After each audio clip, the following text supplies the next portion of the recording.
पिछली क्लास में हमने जो है मुख्य रूप से अगर विद्रोह की बात करें तो तारापुर विद्रोह तक के पार्ट को कवर कर लिया था।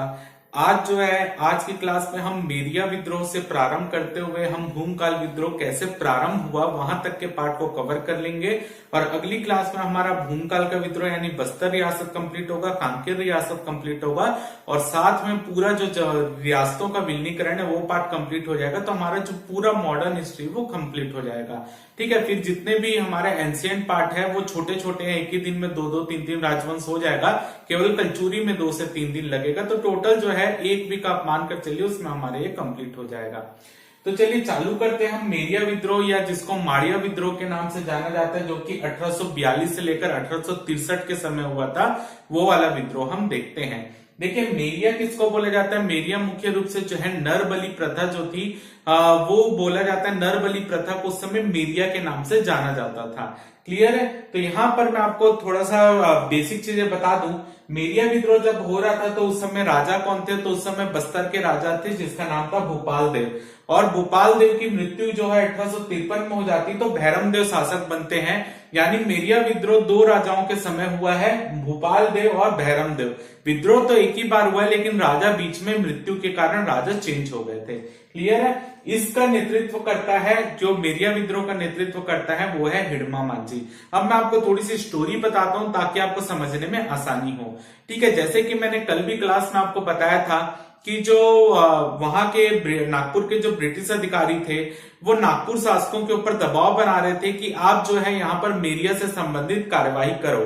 ठीक है, तो और उसके बाद वो कार्रवाई के साथ साथ तो क्या करते हैं, चाल चलते हैं और दलगंजन सिंह को दीवान बनाकर भेज देते हैं बस्तर, ताकि फूट पड़ो और शासन करो की नीति वो यहां पर भी करे, क्योंकि वो 2 भाइयों की आपस में पड़ती नहीं थी। तो जब दलगंजन सिंह वहां से वापस आते हैं तो वो मुख्य रूप से 2-3 जब समय गुजरता है तो राजा के साथ जब उनकी बैठक होती है, जिस राजा का नाम है भूपाल देव और दलगंजन सिंह की जब बैठक होती है तो दलगंजन सिंह यहाँ पर भूपाल देव को बोलते हैं कि वो बार बार जो है आपको लेटर लिखकर यहाँ से मेरिया से संबंधित चीजों की जानकारी मांग रहे हैं और आप बार बार जो है उनको एक जानकारी भेज रहे कि यहाँ पर कोई भी मेरिया नहीं हो रहा है, तो वो क्यों आपको परेशान कर रहे हैं? आप सीधा उनको एक बार में जवाब दीजिए कि हमारे यहाँ ये सब चीज कुछ नहीं चल रहा है, यहाँ की नरबली नाम की कोई चीज होती ही नहीं है।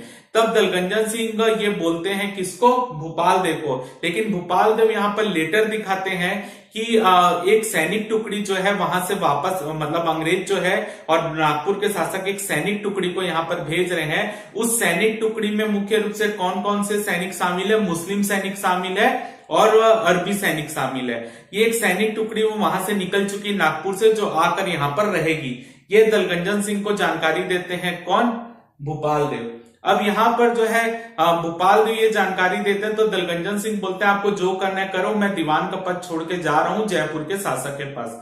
अब दलगंजन सिंह महल से निकलकर अपने क्षेत्र में जाने लगते हैं, डोंगर के क्षेत्र में। तब वहां पर भूपाल देव को पता रहता है ये डोंगर के क्षेत्र में जाएंगे और वहां से जयपुर जा सकते हैं। तो इसी के लिए भूपाल देव क्या करते हैं, अपने 2 मंत्रियों को, जिसका नाम रहता है देशबंधु और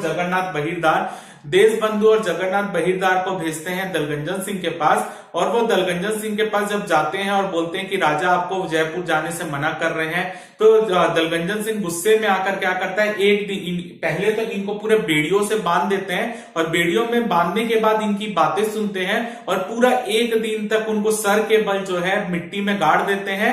मतलब आप बोल लीजिए सर केवल बाहर है, बाकी पूरा शरीर मिट्टी के अंदर रहता है। और रात को जो है इनको छोड़ते हैं। जब ये वापस जाकर अब भैरव यहाँ पर जाकर भूपाल देव को पूरी जानकारी देते हैं कि दलगंजन सिंह ऐसा ऐसा किए हैं, तो भूपाल देव अंततः एक लेटर लिखते हैं नागपुर के राजाओं के पास। नागपुर के राजा के पास लेटर लिखते हैं कि जो बस्तर रियासत में जो भी प्रॉब्लम विद्रोह हो रहे हैं उसका मेन कारण दलगंजन सिंह है, तो आप दलगंजन सिंह को गिरफ्तार कीजिए। अब यहाँ पर जो है नागपुर के शासक दलगंजन सिंह को लेटर लिखते हैं, समन भेजते हैं कि आप अपनी हाजिरी उपलब्ध कराओ। एक बार भेजते हैं, कोई जवाब नहीं देते, दूसरी बार भेजते हैं, कोई जवाब नहीं देते। तब नागपुर के शासक क्या करते हैं, कि एक सेना जो है भेजते हैं दलगंजन सिंह को गिरफ्तार करने के लिए, और वो सेना दलगंजन सिंह को गिरफ्तार करके भेज दी जाती है, गिरफ्तार करके नागपुर ले जाती है, और वहां फिर से दलगंजन सिंह को 18 महीने की जेल की सजा सुनाई जाती है। तो ये एक बेसिक स्टोरी है। अब यहाँ पर क्या था, जैसे ही दलगंजन सिंह को दीवान के पद से, क्योंकि वो जेल में चले गए, तो अब दीवान बनाकर भेजा जाता है वामन राव को। ठीक है, वामन राव बस्तर के दीवान बनते हैं। अब देखिए अंग्रेज नियुक्ति कर रहे हैं वामन राव की, वामन राव बस्तर के दीवान बनाकर भेज दिए जाते हैं। अब वामन राव जब दीवान बनते हैं तो उस समय तक जो है एक सैनिक टुकड़ी भी आ गई रहती है। उस सैनिक टुकड़ी में जो है मुस्लिम और अंग्रेज सैनिक, मुस्लिम और अरबी सैनिक रहते हैं। वो किसको घेरे रहते हैं, दंतेश्वरी मंदिर को घेरे रहते हैं, क्योंकि उनका शक, क्योंकि अंग्रेजी यही तो बोल रहे थे कि दंतेश्वरी मंदिर में नरबली की प्रथा हो रही है। तो यहाँ पर वो सैनिक जो है, सैनिक टुकड़ी आकर खड़ी हो जाती है, क्योंकि यहाँ पर जो मंदिर है वो हिंदू मंदिर है और सैनिक जो है वो मुस्लिम सैनिक है। तो ये मुस्लिम सैनिक को मंदिर की घेराबंदी तो करके रखते ही थे, साथ ही साथ क्या करते थे, जो आसपास की मुड़िया जनजाति की महिलाएं थी उनका बलात्कार भी कर रहे थे। ठीक है, तो ये जो है पूरी तरीके से ये क्षेत्र जो है बर्बाद होने की स्थिति में जा रहा था। तो यहाँ पर जो है हिड़मा मांझी के नेतृत्व में जो है फिर विद्रोह प्रारंभ हो जाता है, और यहाँ इस विद्रोह को वामन राव जो है शांत करने में असफल हो जाते हैं, क्योंकि मुड़िया बहुत ज्यादा संख्या में वहां पर उपस्थित थे, और क्योंकि जंगली क्षेत्र था तो वो छुप छुप कर आक्रमण कर रहे थे। इसी के लिए वामन राव जो है रायपुर से सैनिक सहायता मांगते हैं। तो रायपुर के उस समय प्रमुख रहते हैं शेर खां, ऐसा माना जाता है, और रायपुर के तहसीलदार थे उस समय। तो शेर खां जो रहते हैं उसके नेतृत्व में एक सेना, लेकिन ऐसा प्रमाण कहीं नहीं है ना, बुक में लिखा हुआ मिलता है तहसीलदार थे। तो रायपुर के जो तहसीलदार रहते हैं शेर खां, उनके नेतृत्व में एक सेना वहां पर जाती है, और एक ब्रिटिश सैनिक रहते हैं कैंपबेल, उनके नेतृत्व में सेना जाती है यहाँ पर बस्तर की ओर। तो यहाँ पर जाकर मुख्य रूप से जो सेना रहती है वो विद्रोह को शांत करती है।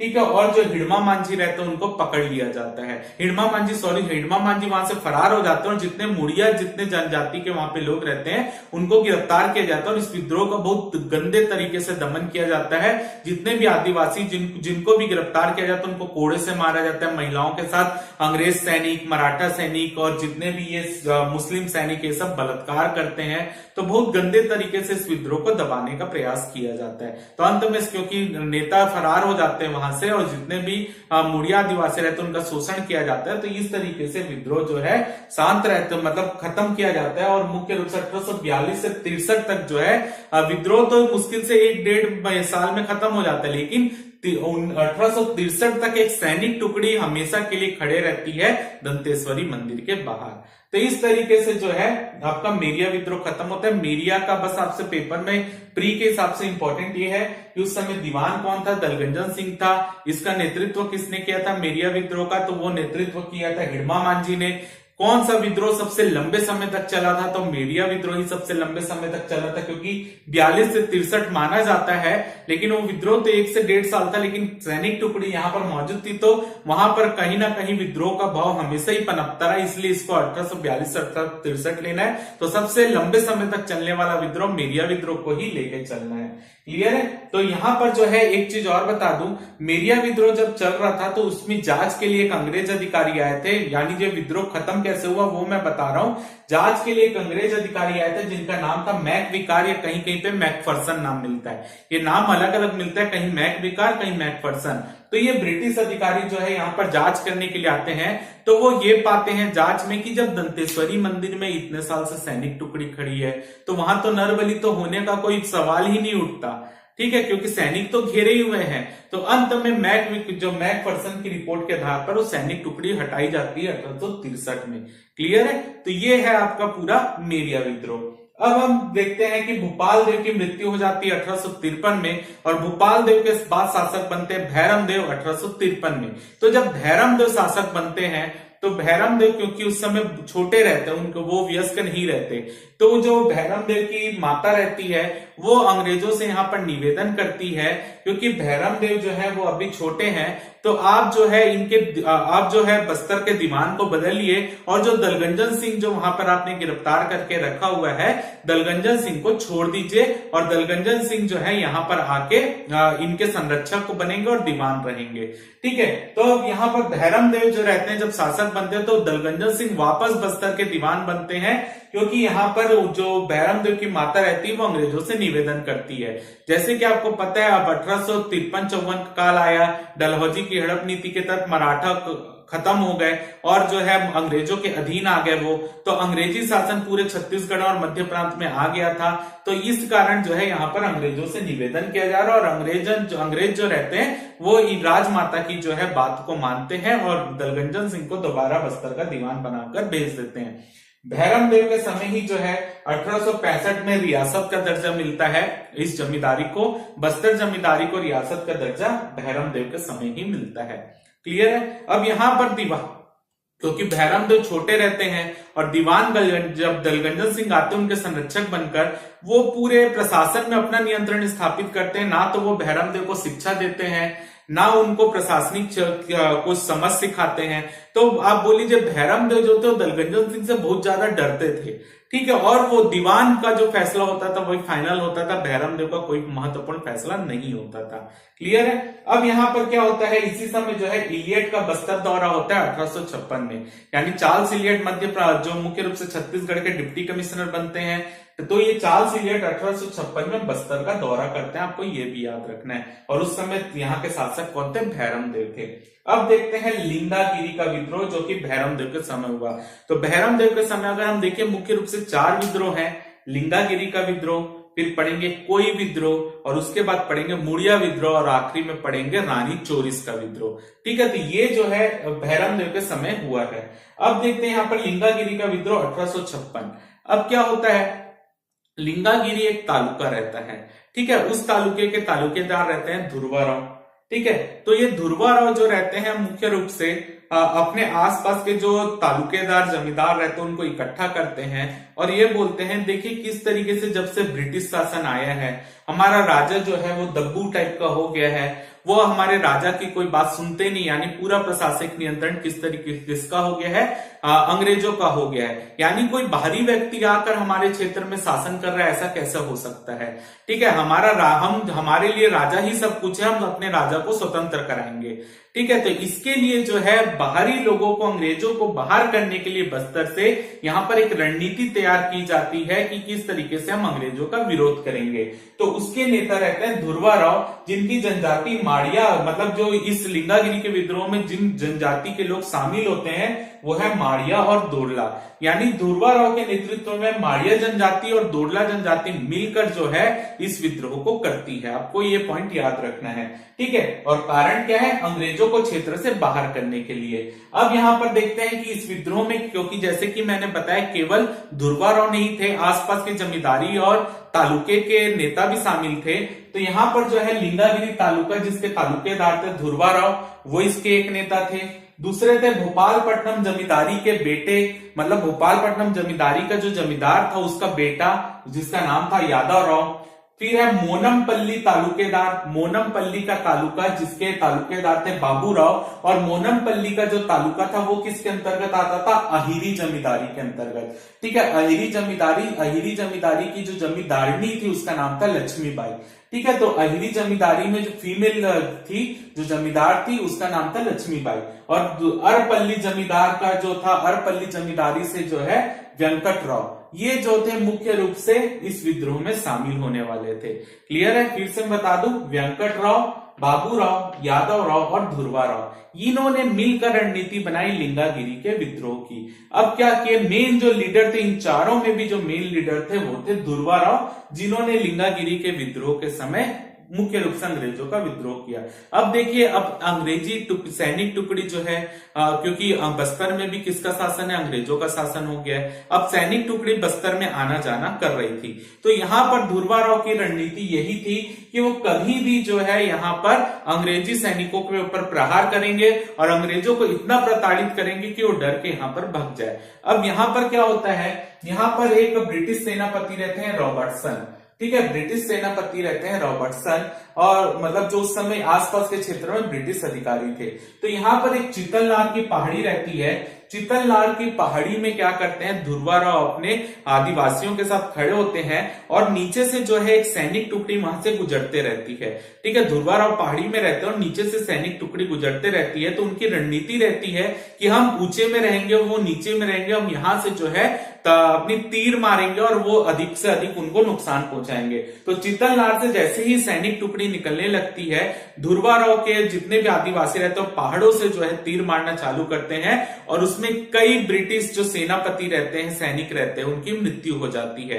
अब रॉबर्टसन जो है वहां से बच के किस तरीके से बच के वहां से निकल लेते हैं और जो पहुंचते हैं वो किसके पास, भोपालपट्टनम के जमींदार के पास। अब देखिए यहाँ पर भोपालपट्टनम के जो जमींदार के पास पहुंचते हैं तो मैं जैसे जो भोपालपट्टनम का जमींदार था वो अंग्रेजों का पिट्ठू था, यानी अंग्रेजों का चमचा था, लेकिन जो भोपालपट्टनम जमींदार का बेटा था वो ध्रुवा राव का दोस्त था। तो यहाँ पर जब रॉबर्टसन पहुंचते हैं कि ऐसे ऐसी घटना हुई है, तो वहां पर भोपालपट्टनम जमींदार जो रहता है वो उनको समझाता है कि आपको किस तरीके से घेरा गया है वहां पर चितलनार की पहाड़ी पर।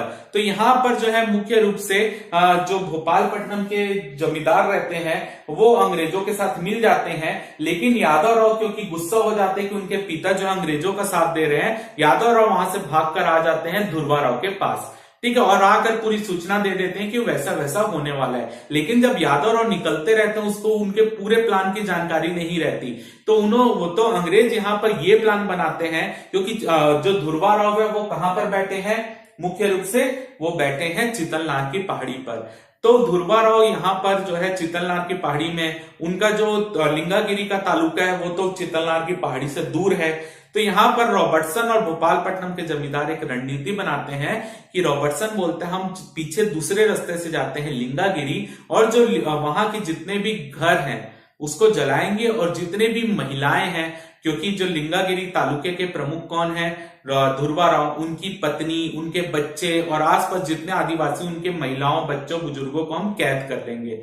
ठीक है, तो ये रणनीति बनाते हैं हमारे जो रॉबर्टसन रहते हैं। अब भोपालपट्टनम जमींदार और रॉबर्टसन मिलकर वही काम करते हैं, लिंगागिरी के सभी महिलाओं, बच्चों को कैद कर लेते हैं।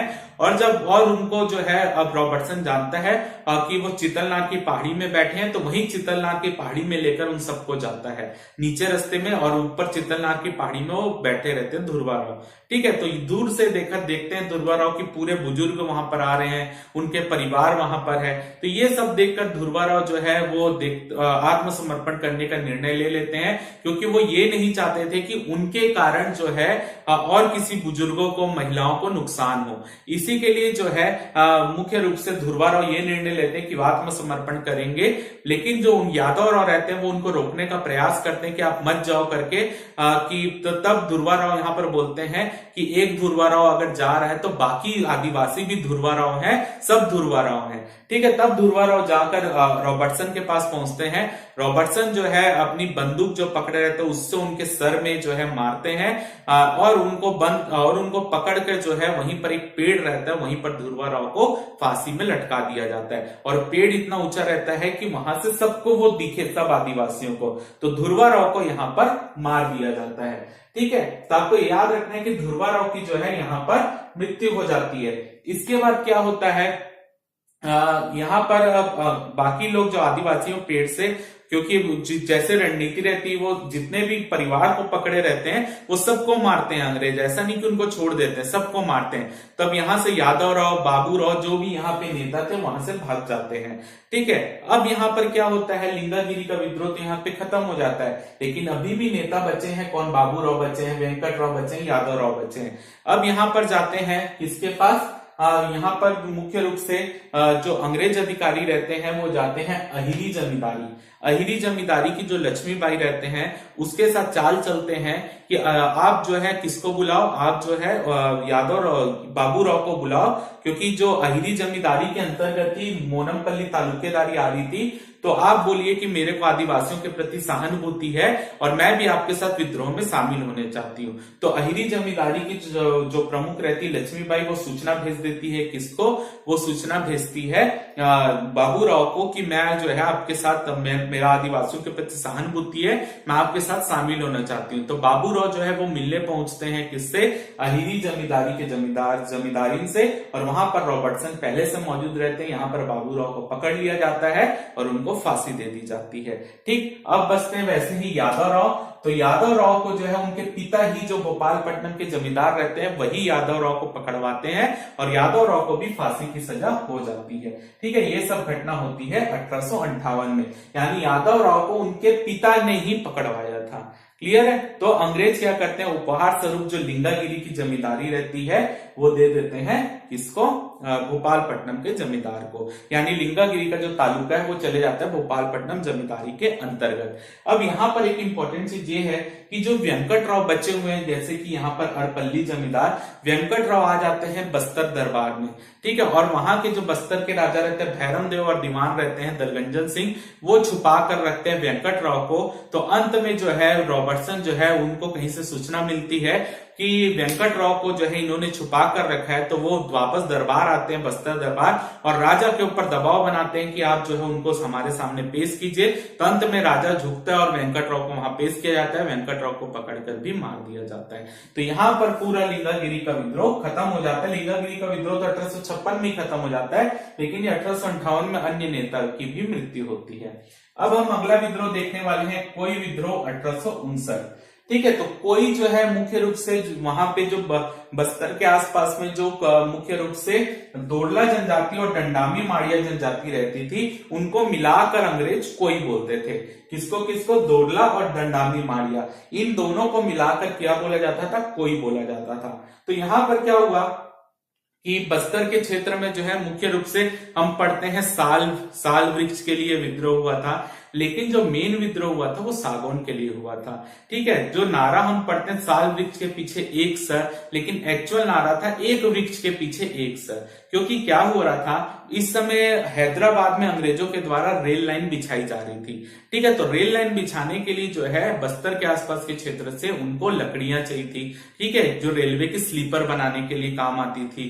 तो यहाँ पर वो रेलवे के स्लीपर बनाने के लिए वो बस्तर के वनों की कटाई कर रहे थे। और यहाँ पर जब और जो ठेकेदार था जिसको कटाई का वहां पर ठेकेदारी मिली थी, उसका नाम था, यहाँ पर दो ठेकेदार थे। मुख्य रूप से बस्तर के जो जंगल कटाई का जो ठेका था वह हैदराबाद के निजाम के आदमियों को मिला था, और जो ठेकेदार थे उनका नाम था हरिदास और भगवान दास। हरिदास और भगवान दास ये दोनों जो थे हैदराबाद के निजाम के अंतर्गत काम करते थे और ठेकेदार थे। क्योंकि ठेका हैदराबाद के निजाम को मिला था, इसी के लिए आदिवासी जो है इसका विद्रोह कर रहे थे कि ठेका जो है, ठेका लकड़ी हमारी, ठेका किसी बाहर के व्यक्ति को, आप जो है लकड़ी हमसे कटवा, हम लकड़ी जो है हमारी तो माता के स्वरूप है, हम उसकी पूजा कर रहे हैं, आप उसको कटवा रहे हो, हमसे जंगल में काम करवा रहे हो, उसका भी कोई पैसा नहीं दे रहे, लकड़ी भी हमारी काट के जा रहे हो, उसका भी हमको कोई पैसा नहीं मिल रहा है, यानी आप बेगारी में हमसे काम करवा रहे हो और जो पूरा फायदा है वो हैदराबाद के निजाम को दे रहे हो।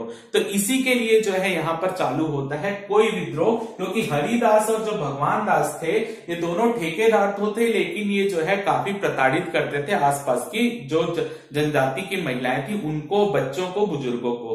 तो यहाँ पर जो है इसके नेतृत्व करता थे भोपालपट्टनम के मांझी जिसका नाम था राम भोई, भीजी का मांझी जिसका नाम था जुग्गा राजू और जुग्गा राजू और जुम्मा राजू, और फोतकेल के मांझी थे जिसका नाम था नागुल दोरला और कुनिया दोरला।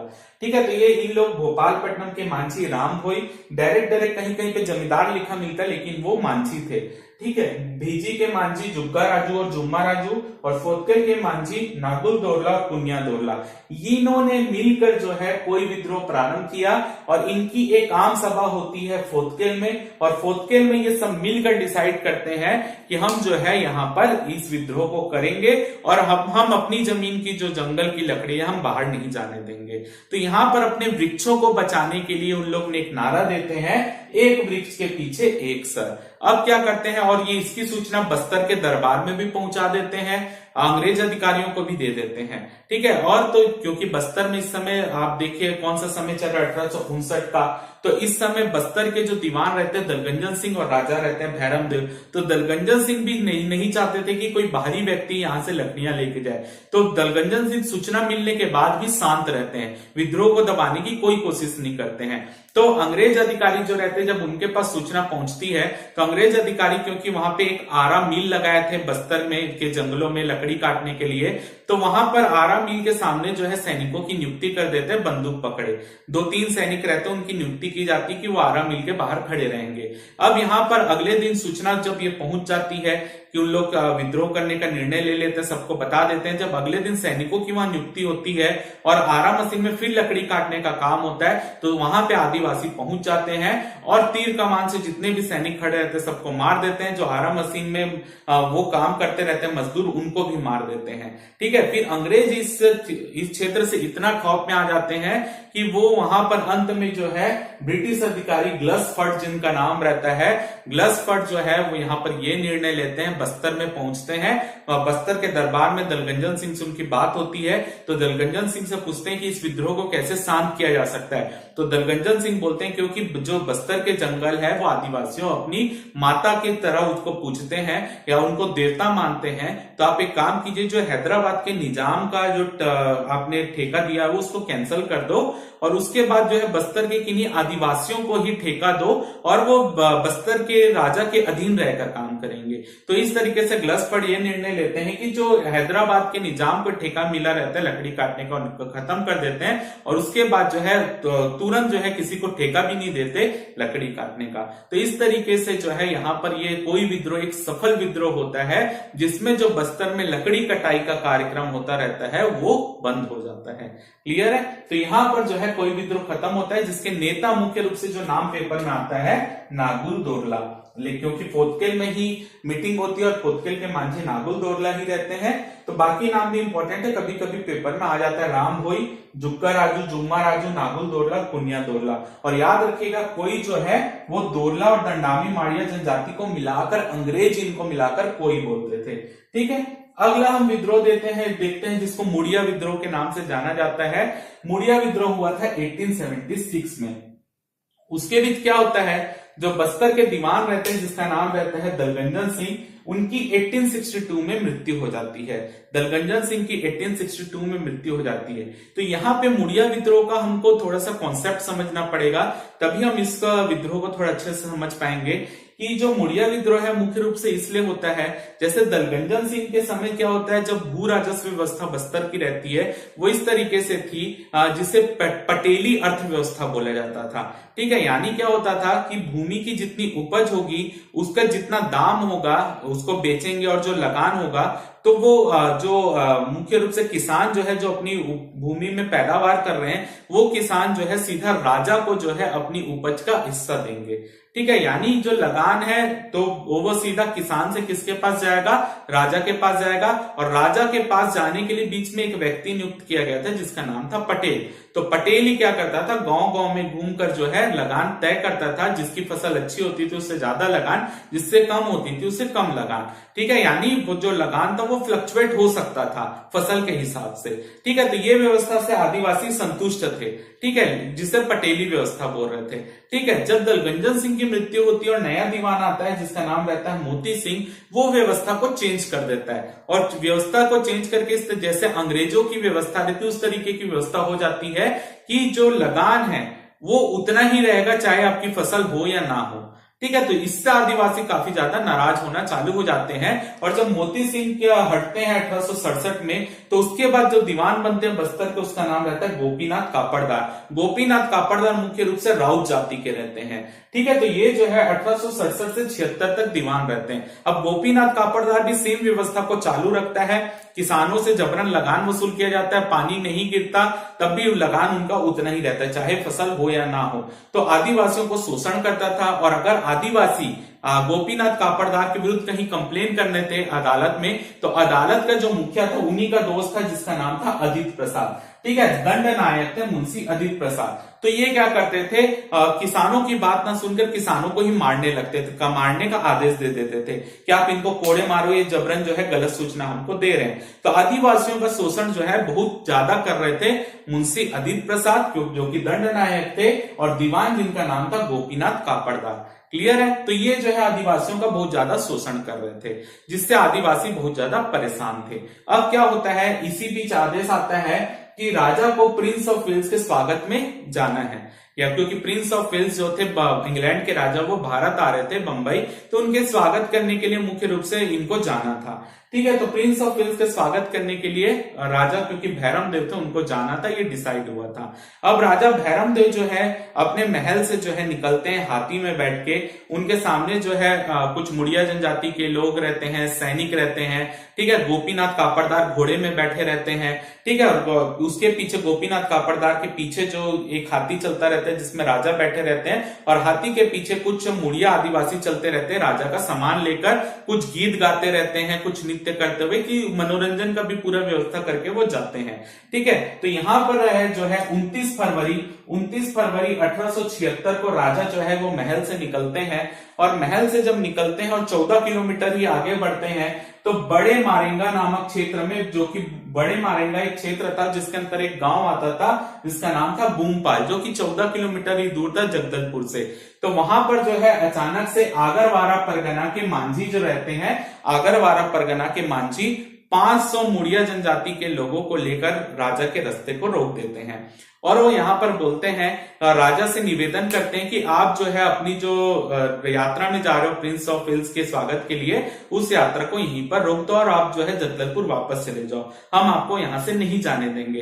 तो इतने में जो है राजा जो है समझ जाते हैं कि कुछ दंगे हो सकते हैं, तो राजा अपने हाथी जो जिसमें बैठे रहते हैं उसको नीचे बैठवाते हैं और खुद स्वयं वहां से उतरते हैं नीचे, और उनसे जानने की कोशिश करते हैं कि वो क्या बोल रहे हैं। तो वहां पर जो है राजा को जो मुड़िया आदिवासी रहते हैं, जो मांझी आए हैं, वो ये समझाने का प्रयास करते हैं कि अगर आप यहां से जाएंगे तो जो दीवान है आपका और जो मुख्य रूप से मुंशी है आपके अदालत में जो बैठे हुए, वो हमको मारेंगे। ठीक है, हमको प्रताड़ित करेंगे तुरंत, क्योंकि गोपीनाथ कापड़दार दीवान रहते हैं, वो तुरंत वहीं पर मौजूद रहते हैं। तो वो उनसे पूछते हैं मैंने आपको क्या प्रताड़ित किया है। तो वहां पर एक मुड़िया आदिवासी जो रहता है अपनी पीठ को दिखाता है, अपना जो कपड़ा पहना रहता है उसको उठा करके, देखो ये मैंने कुछ नहीं किया, लेकिन इन्होंने मेरे को कोड़े मारने की सजा दी थी। ठीक है, तो मैंने कोड़े खाए, ये करके वो दिखाते हैं, जिससे गोपीनाथ कापड़दार बहुत ज्यादा गुस्से में आ जाता है।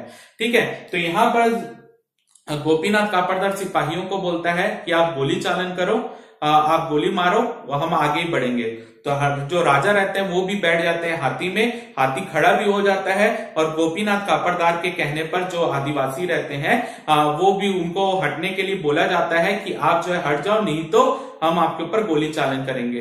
तो यहाँ पर जो बाकी मुड़िया आदिवासी जो पीछे लेकर राजा का सामान लेकर चलते रहते हैं, वो मुड़िया आदिवासी राजा के सामान को फेंक देते हैं और बोलते हैं हम आगे नहीं जाएंगे।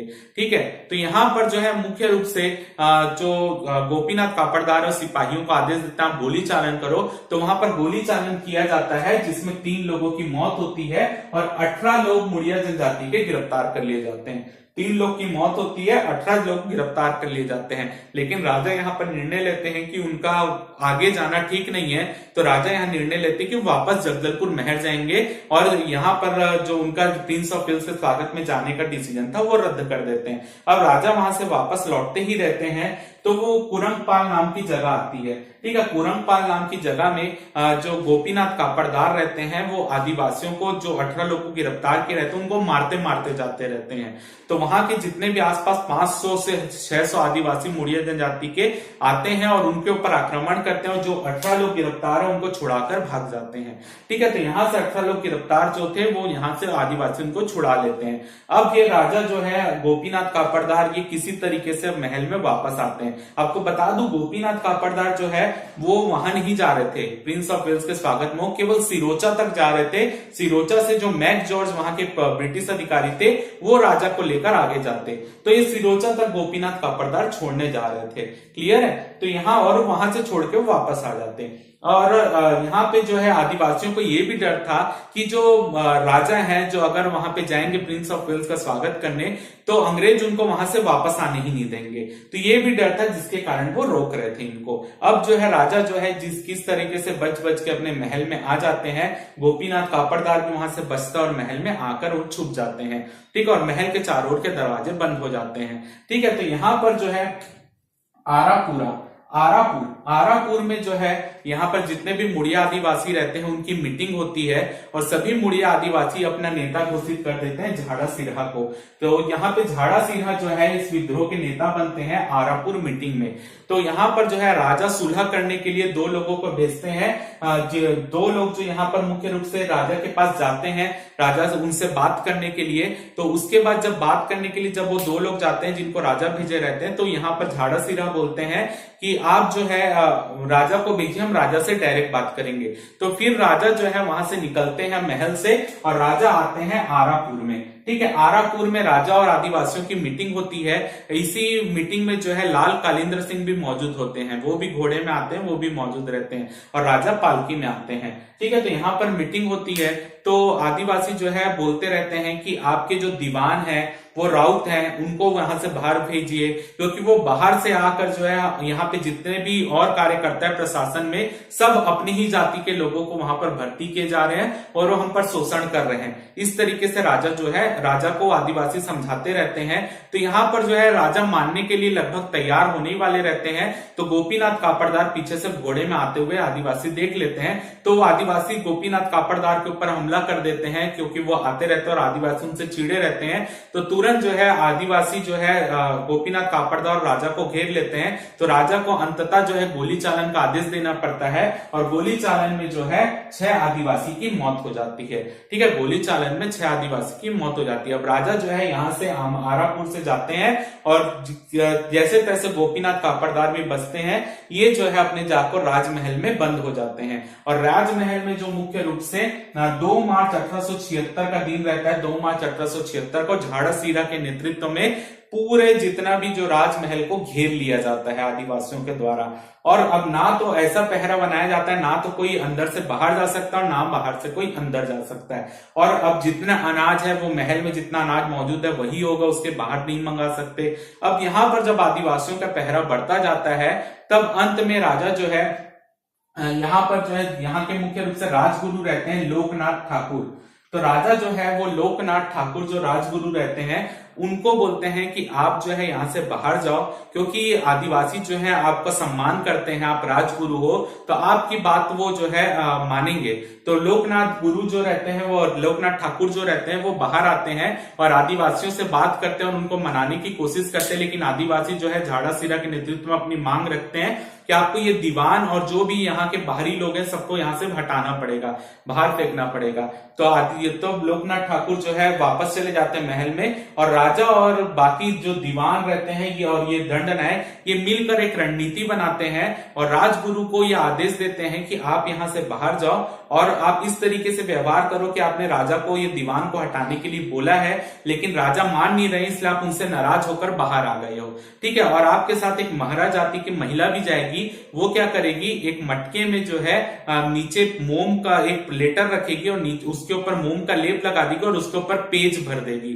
ठीक है, पेज यानी जो सल्फी पेज जो उन लोग का अन्न और पेय पदार्थ होता है वो भरेगी, क्योंकि मोम और पेज का कलर एक ही होता है तो वो आदिवासी नहीं पहचान पाएंगे। और महाराज जाति के लोग आदिवासियों के साथ घुल मिलकर रहते हैं, उनके कपड़े बुनने का भी काम करते हैं, तो आदिवासी इनके मटके को चेक भी नहीं करेंगे। वैसे ही होता है, वहां से बाहर आते हैं जो मुख्य रूप से लोकनाथ ठाकुर महल से बाहर आते हैं अपना और आदिवासियों को बोलते हैं मैंने राजा को मनाने की कोशिश की, लेकिन वो नहीं मान रहे और नाराज होकर वहां से चले जाते हैं। और रणनीति के तहत ये होता है कि वो आगे जाकर जो है मुख्य रूप से जो कोरापुट का पोस्ट ऑफिस है वहां से जो है एक लेटर भेजेंगे मैक जॉर्ज के पास जो कि सिरोचा में बैठा हुआ है।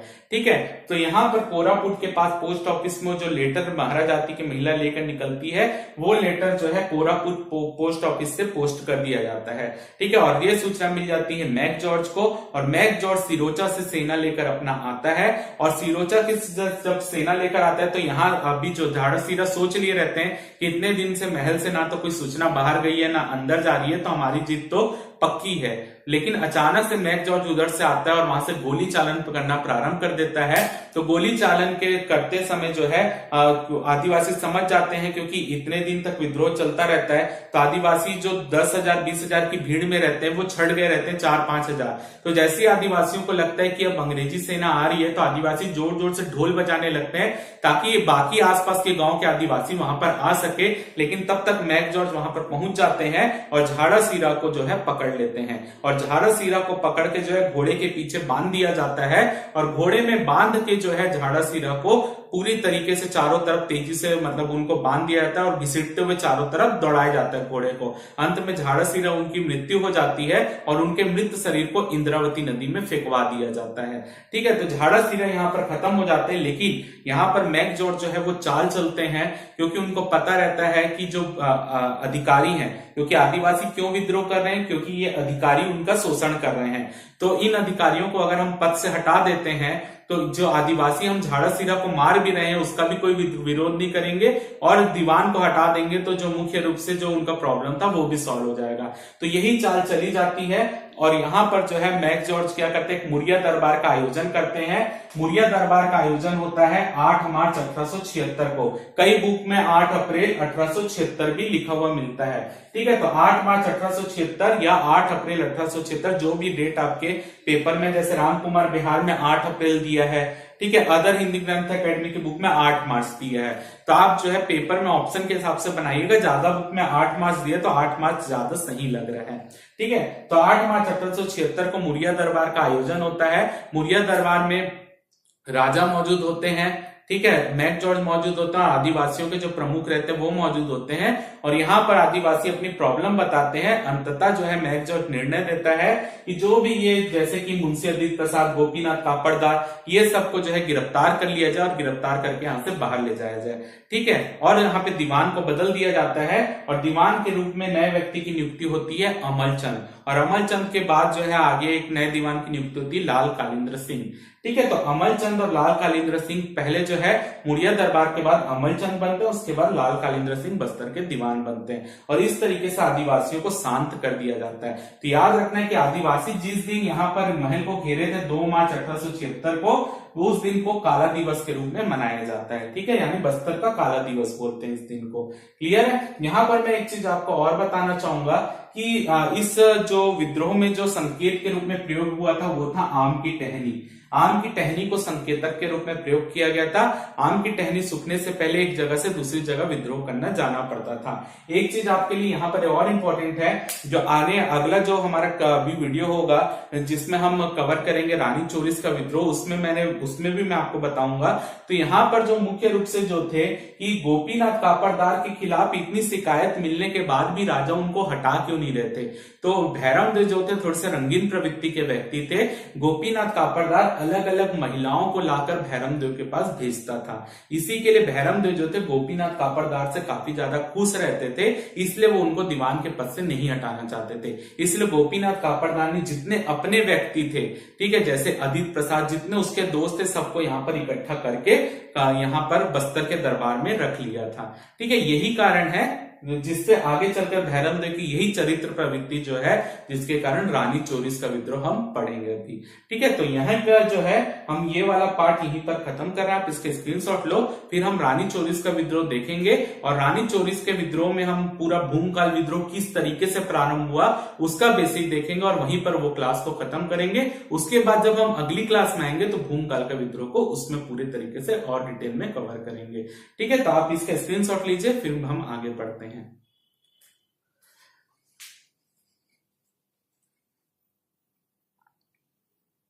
शुरू करते हैं, हम देखते हैं रानी चोरिस का विद्रोह क्या था। तो अगर हम देखें तो बस्तर के जो राजा थे उनका नाम था भैरम देव, जिनका कार्यकाल था 1853 से लेकर 1891 तक का। ये भी हम जानते हैं। भैरम देव की जो है 2 पत्नियां थी। एक का नाम था जुगराज कुंवर, और एक का नाम था स्वर्ण कुंवर। ये 2 रानियां थी उनकी। तो जुगराज कुंवर और स्वर्ण कुंवर दोनों रीवा के रहने वाले थे, और दोनों आपस में सगी बहनें थे। ठीक है, ये दोनों बहनें थे और रीवा की राजकुमारी थी ये, ठीक है, और ये इनका रिश्ता आपस में बहनों का था और ये सगी बहनें थे जिनका विवाह भैरम देव से हुआ था। अब यहाँ पर जो है भैरम देव, जिसमें से जो बड़ी रानी थी वो थी जुगराज कुंवर और छोटी रानी थी स्वर्ण कुंवर। जुगराज कुंवर पट रानी का दर्जा प्राप्त था। जुगराज कुंवर को पट रानी कहने का मतलब यहाँ पर यह है कि जुगराज कुंवर को राजा के साथ सिंहासन में बैठने की मतलब परमिशन थी। तो यहाँ पर जो है लगभग काल आता है आपका 1878 से 1882 का काल, जिसमें मुख्य रूप से हुआ था रानी चोरिस का विद्रोह 1878 से 1882। आखिर यहाँ पर क्या हुआ कि उस समय जो है बस्तर के आसपास के क्षेत्र में जो है एक जाति प्रथा से संबंधित, धर्म से संबंधित बहुत सारी प्रॉब्लम क्रिएट हो रही थी। तो यहाँ पर अंग्रेजों ने ये सोचा कि हम जो है राजा का विवाह जो है किसी अन्य धर्म की महिला के साथ करवाते हैं और जो धर्म से संबंधित प्रॉब्लम चल रही तो समाज में एक संदेश देने की कोशिश करेंगे कि ऐसी कोई प्रॉब्लम नहीं है। तो इसके लिए क्या किए, एक अंग्रेज अधिकारी था जिसका नाम था फ्रेजर। फ्रेजर ने क्या किया, वहां पर एक मुस्लिम महिला रहती थी जिसका नाम था नावाबाई, ठीक है, नवाबाई भी बोलते थे, नावाबाई। तो फ्रेजर ने क्या किया, राजा भैरम देव के ऊपर दबाव डाला कि आप जो है एक मुस्लिम महिला नावाबाई से विवाह कर लीजिए, ठीक है। तो यहाँ पर जो है भैरम देव ने अंग्रेज अधिकारियों की बात मानी और उन्होंने विवाह कर लिया किससे, नावाबाई से। तो अब यहाँ पर राजा भैरम देव की 3 रानी हो गई, तीसरी रानी आ गई नावाबाई। लेकिन क्योंकि यहाँ पर उनकी जो बड़ी रानी थी जुगराज कुंवर, वो इससे जो है काफी ज्यादा नाराज हो गई और उन्होंने जो है अपने ही पति के विरुद्ध जो है विद्रोह प्रारंभ कर दिया, जिसको बोला गया रानी चोरिस का विद्रोह। रानी चोरिस यहाँ पर जो है मुख्य रूप से ये अंग्रेजी जो हमको प्रशासनिक जो मिलते हैं प्रमाण, उसमें जो है रानी चोरिस कहा गया है। चोरिस भी उसमें इस तरीके से लिखा गया है जिसका मतलब है रानी का कोप, यानी रानी का गुस्सा, ठीक है। तो यहाँ पर जो रानी का गुस्सा जो था, उसी कारण जो है इस विद्रोह को हम रानी चोरिस का विद्रोह के नाम से जानते हैं। और रानी चोरिस का विद्रोह क्या था, जो नावाबाई से विवाह करवाया गया था भैरम देव से, तो रानी चोरिस जो है इससे क्या बोल सकते, रानी जुगराज कुंवर जो थी इससे काफी ज्यादा नाराज हो गई थी। इसलिए जुगराज कुंवर उस समय जो थी बस्तर की दीवान भी थी। आपको ये चीज में मैं बता दूं, 1876 के समय जो है गोपीनाथ कापड़दार दीवान थे, उसको जो 1876 के बाद हटा दिया गया, तब दीवान बनाया गया था जुगराज कुंवर को। तो जुगराज कुंवर का जो है यहाँ पर बस्तर के लोगों में, महिलाओं में विशेषकर एक प्रभाव था।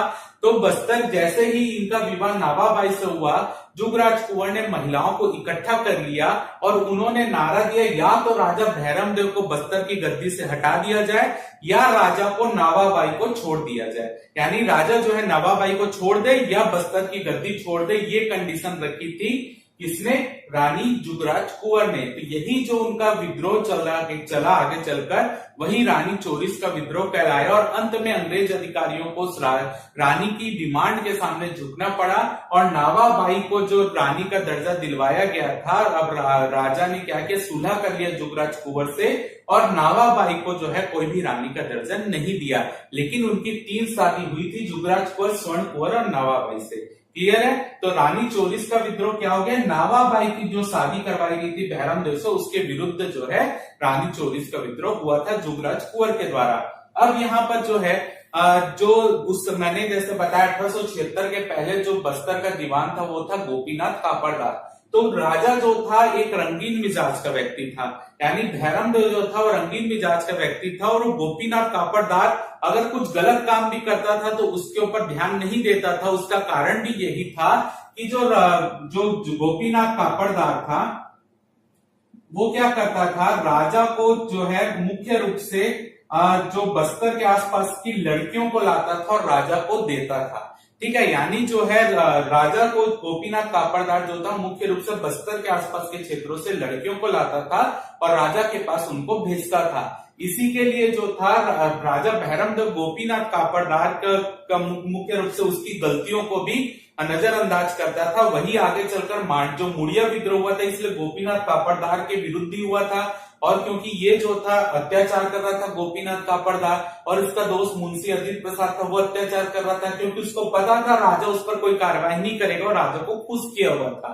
ठीक है, तो यहाँ पर जो है जब बस्तर का दीवान जो है जुगराज कुंवर बन गई थी, तो यहाँ पर जो है उसका पूरा प्रभाव समाज में स्थापित हो चुका था, इसलिए महिलाओं ने उसके साथ मिलकर जो है रानी चोरिस के विद्रोह में साथ दिया था।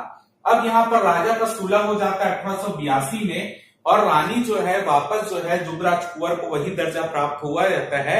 अब यहाँ पर 1885 में जुगराज कुंवर को एक लड़के की प्राप्ति होती है, यानी एक संतान प्राप्ति होती है, जिसका नाम रहता है रुद्र प्रताप देव। ठीक है, याद रखिएगा, जुगराज कुंवर से एक संतान प्राप्ति होती है राजा भैरम देव को 1885 में, जिसका नाम रहता है रुद्र प्रताप देव। ठीक है, तो अब यहाँ पर क्या होता है 1800, यहाँ पर ये क्या चीज और याद आपको रखना है कि स्वर्ण कुंवर जो दूसरी रानी थी, उससे राजा को कोई भी संतान की प्राप्ति नहीं होती है, यानी स्वर्ण कुंवर जो थी वो बांझ थी, यानी इससे कोई भी संतान की प्राप्ति नहीं हुई थी। ठीक है, तो जो संतान की प्राप्ति हुई थी वो जुगराज कुंवर से संतान की प्राप्ति हुई थी। अब यहाँ पर समय आता है 1890 का। अब राजा, जैसे कि मैंने पहले ही बताया आपको, रंगीन मिजाज के रहते हैं, तो राजा का जो है एक महिला से प्रेम संबंध स्थापित होता है। एक जो है यहाँ पर धीकर नाम का एक व्यक्ति रहता था बस्तर में ही, जगदलपुर राजमहल के पास, उसकी वाइफ थी जिसका नाम था यहाँ पर मानाबाई। ठीक है, धीकर नाम का व्यक्ति तो उसकी वाइफ थी मानाबाई, जिसकी एज जो थी 20 वर्ष की थी। उससे जो है राजा का प्रेम संबंध स्थापित हो जाता है, और ये जो है राजा के प्रेम संबंध में आने के बाद अपना जो पति रहता है धीकर, उसको छोड़ देती है, और वहां पर जो है महल के सामने ही एक घर लेके वहां पर रहने लगती, जहां पर राजा रोज आया जाया करता था। ठीक है, तो जिससे जो है इस प्रेम संबंध से जो है रानी जुगराज कुंवर जो है काफी ज्यादा दुखी हो जाती है, और वो राजमहल को छोड़कर चले जाती है बस्तर में। ठीक है, जो जगदलपुर में बस्तर ग्राम रहता उस समय। ठीक है, जगदलपुर में राजमहल था, बस्तर एक गांव था उस समय। तो यहाँ पर बस्तर में चले जाती है राजमहल को छोड़कर 1890 में। क्लियर है? लेकिन राजा क्या करता है कि मानाबाई को जो है वो लेकर आ जाता है, और अपने ही राजमहल के एक नीचे के हिस्से में मानाबाई को भी रहने की जगह प्रदान करता है, और जितने भी साधन रहते हैं, राजकोष रहता है, वो भी मानाबाई के नियंत्रण में आ जाता है, और मानाबाई के आसपास के क्षेत्र में ही राजकोष को भी रखा जाता है। यानी पूरी तरीके से राजा भैरम देव जो है मानाबाई के नियंत्रण में आ जाते हैं, जिससे जो है बस्तर में जो उस समय मुख्य रूप से दीवान थे, जैसे कि मैंने बताया बस्तर के दीवान इस समय चल रही थी कौन, जुगराज कुंवर। ठीक है, तो यहाँ पर जो है उसके बाद जुगराज कुंवर के बाद कुछ समय के बाद जो है लाल कालिंद्र सिंह को बस्तर का दीवान बना दिया जाता है। लाल कालिंद्र सिंह, जो कि रिश्ते में जो है राजा भैरम देव के भाई लगते हैं। तो लाल कालिंद्र सिंह जब जुगराज कुंवर महल छोड़कर चले जाती है, तो उसके बाद लाल कालिंद्र सिंह को जो है दीवान का पद नियुक्त कर दिया जाता है। लाल कालिंद्र सिंह जो है राजा को कुछ भी उस समय सलाह नहीं देते रहते, और मानाबाई के नियंत्रण में राजा रहते हैं। और 1891 में जो है जब राजा की मृत्यु होने वाली रहती, तब भी वो मानाबाई के कमरे में ही रहते हैं। जब लाल कालिंद्र सिंह को जानकारी लगती है कि राजा बीमार पड़ गए, उनको बुखार हो गया और उनकी स्थिति जो है उस तरीके से कि वो अब नहीं बच पाएंगे, तो वो राजा को मानाबाई के रूम से लेकर राजमहल में लाते हैं। ठीक है, यानी उनके कमरे में लाते हैं, और वहीं पर राजा की मृत्यु हो जाती है। अब राजा की मृत्यु 1891 में होती है, और रुद्र प्रताप देव उस समय केवल 6 वर्ष के रहते हैं, तो वो व्यस्त नहीं रहते उस समय। तो शासन का कार्यभार, क्योंकि यहाँ पर लाल कालिंद्र सिंह दीवान थे, तो शासन का कार्यभार लाल कालिंद्र सिंह के पास ही आता है। लेकिन राजा की मृत्यु के बाद अंग्रेज प्रशासनिक फेरबदल करते हैं, और ये निर्णय लेते हैं कि अभी तक जैसे दीवान नियुक्त करने की पावर राजा के पास रहती थी, अब वो पावर जो है अंग्रेज अपने हाथ में ले लेते हैं। यानी बस्तर का दीवान जिसको नियुक्त करना है वो डिसाइड करेगा अंग्रेज अधिकारी, ना कि राजा। ठीक है, तो यहाँ पर लाल कालिंद्र सिंह दीवान रहता है 1891 में। कुछ समय तक इन्हीं को दीवान रखा जाता है। जब ये देखते हैं अंग्रेज अधिकारी कि अब जो है हमारा बस्तर रियासत से जो उनको राजस्व प्राप्ति होती थी वो धीरे धीरे कम होते जा रही है। तो वो लाल कालिंद्र सिंह को नागपुर बुलाते हैं और उनको समझाते हैं कि आपको जो है अपना मुख्य रूप से राजस्व बढ़ाने की कोशिश करनी चाहिए। अगर आप नहीं करेंगे और आप प्रशासन में अपना ध्यान नहीं देंगे तो हम आपको पद से हटा देंगे। और एक व्यक्ति को इनके साथ भेजते हैं यहाँ पर प्रशासन में उनकी सहायता करने के लिए, लाल कालिंद्र सिंह की।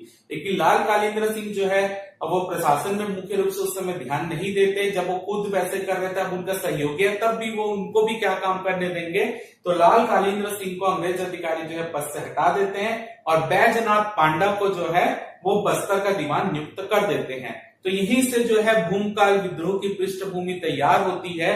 सबसे पहले अगर हम लाल कालिंद्र सिंह को देखें, क्योंकि लाल कालिंद्र सिंह राज दरबार के ही व्यक्ति थे और उनको जो है दीवान के पद से हटाया गया, तो वो वापस दीवान का पद पाने के लिए लाल कालिंद्र सिंह शामिल होंगे 1910 में जाकर भूमकाल के विद्रोह में। अब दूसरी जो यहाँ पर महिला शामिल होती है भूमकाल के विद्रोह में, वो होती है स्वर्ण कुंवर। क्योंकि जब रुद्र प्रताप देव शासक बनते हैं, उनकी आयु 6 वर्ष रहती है और वो उस समय राजकुमार कॉलेज में रायपुर में पढ़ने आ जाते हैं बाद में। तो उस समय जो है स्वर्ण कुंवर, क्योंकि उसकी सौतेली मां थी, इसी के लिए स्वर्ण कुंवर को ना तो जब राज दरबार में रानी का दर्जा तो उनको कभी प्राप्त नहीं हुआ। जो रानी का सम्मान मिलना चाहिए था स्वर्ण कुंवर को, रानी का सम्मान उनको अपने जीवन काल में नहीं मिला। क्योंकि राजा जो है स्वर्ण कुंवर से ऊपर जो है मानाबाई को ज्यादा सम्मान देते थे। तो स्वर्ण कुंवर जो है, जब राजा भैरमदेव की मृत्यु हो जाती है तो स्वर्ण कुंवर यहाँ पर एक निर्णय लेती है और मुख्य रूप से ये जब ये बात फैलाती है कि जो राजा थे, मेरे बांझ होने का कोई कारण नहीं है। राजा जो थे भैरमदेव वो नपुंसक थे, इसलिए मेरे को संतान की प्राप्ति नहीं हुई। ठीक है। तो उसके बाद जो है 1909 में जो है रुद्र प्रताप देव जो रहते हैं, रुद्र प्रताप देव की जो वाइफ रहती वो प्रेग्नेंट होती 1909 में। तो स्वर्ण कुंवर फिर से एक अफवाह फैलाती है कि रुद्र प्रताप देव भी नपुंसक हैं, क्योंकि वो उनकी सौतेली मां रहती है कि रुद्र प्रताप देव भी नपुंसक है और जो उनको संतान प्राप्ति होने वाली है वो रुद्र प्रताप देव की नहीं बल्कि जो है राजगुरु की है। ठीक है। जो वहां पे मुख्य रूप से राजगुरु थे दरबार में, जो रुद्र प्रताप देव के दरबार में थे, तो वो संतान जो है राजगुरु के, ताकि जो है राजगुरु का क्योंकि एक ज्यादा प्रभाव था और स्वर्ण कुंवर ये मानती थी कि राजगुरु के होने के कारण ही रुद्र प्रताप देव स्वर्ण कुंवर को जो है राजमाता का दर्जा मिलना चाहिए दरबार में, वो नहीं दे रहा है। इसलिए इसने जो है एक तीर से दो निशाने करने की सोची और राजगुरु के ऊपर इल्जाम लगवा दिया कि जो बच्चा होने वाला है, जो उनके रुद्र प्रताप देव की वाइफ को, रुद्र प्रताप देव का नहीं है बल्कि राजगुरु का है, ताकि राजगुरु का सम्मान जो है वो गिर जाए और कहीं ना कहीं रानी जो है हाईलाइट हो जाए और इनको राजमाता का दर्जा मिल जाए। इसी के लिए जो है, क्योंकि अभी तक इनको ना तो पत्नी रहते हुए रानी का दर्जा मिला ठीक से, ना यहाँ पर माता होते हुए उनको राजमाता का दर्जा भी नहीं मिला, क्योंकि यहाँ पर वो एक्चुअल माता नहीं थी उनकी। ठीक है, सौतेली मां थी। तो इसी के लिए जो अपने सम्मान पाने के लिए, राजमाता का दर्जा पाने के लिए जो है स्वर्ण कुंवर जो है प्रशासनिक क्षेत्र में अपना जो है सहयोग स्थापित करने के लिए, ताकि प्रशासन में उनका भी महत्व रहे, इसी के लिए वो शामिल होती है भूमकाल के विद्रोह में। क्लियर है। तो ये फिर आगे हमने भूमकाल का विद्रोह का तो डिटेल वीडियो हमने बनाया ही है कि आगे चलकर क्या क्या कारण से भूमकाल का विद्रोह हुआ था।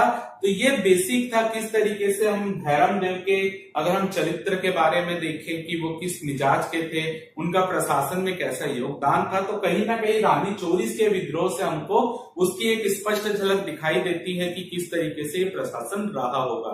तो आपको याद रखना है, रानी चोरिस के विद्रोह में प्रमुख भूमिका नावाबाई, फिर मानाबाई जो है आगे चलकर प्रशासन में नामाबाई का जो मानाबाई थी उनका कहीं ना कहीं हस्तक्षेप आया था।